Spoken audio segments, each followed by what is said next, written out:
एखादा व्रतस्थ आयुष्य जगणारा व्यक्ती त्याला त्या बेलभंडाऱ्याचं दर्शन घेतल्यानंतरून, त्या शिवलिंगाचं दर्शन घेतल्यानंतर त्याच्या दैवी जीवनामध्ये किंवा त्याच्या दैनंदिन जीवनामध्ये काय प्रमाणात फरक पडू शकतो किंवा छत्रपती शिवाजी महाराज त्याला कशाप्रकारे ऊर्जा देऊ शकतात किंवा भगवान परमात्मा महादेव त्याला कशाप्रकारे सहाय्य करू हो शकतात? का, तुम्ही पण महादेवांचे फार मोठे भक्त आहात आणि खरे भक्त आहात. हं. मला याचं कायम म्हणजे ऋषी कामठेव म्हटल्यानंतर महादेव आणि शिवाजी महाराज हे वेगळं होऊ शकत नाही किंवा ऋषी कामठेंना कोण महादेवांपासून वेगळं करू शकत नाही.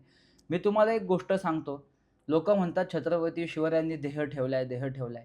अहो, देह तुमच्या माझ्यासारखे सामान्य लोकं ठेवत असतात. शिवाजी महाराजांचा शेवटचे शब्द काय आहेत? आम्ही श्रींचे स्मरण करतो. म्हणजे आम्ही आता कैलासास चाललोय असं शिवाजी महाराज सांगतायत. शिवाजी महाराज म्हणतात, "काशीचा श्री विश्वेश्वर सोडवा." तो मुक्त नाही अजून.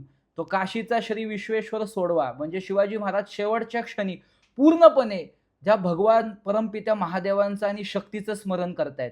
तर लक्षात घ्या, गीतेच्या 5व्या अध्यायात सांगितलेलं आहे, शेवटच्या क्षणी तुम्ही ज्याचं चिंतन करता, तुमच्या शरीरातल्या ऊर्जा त्याच देहाकडं, त्याच इच्छा आकांक्षांकडे आकर्षित होतात.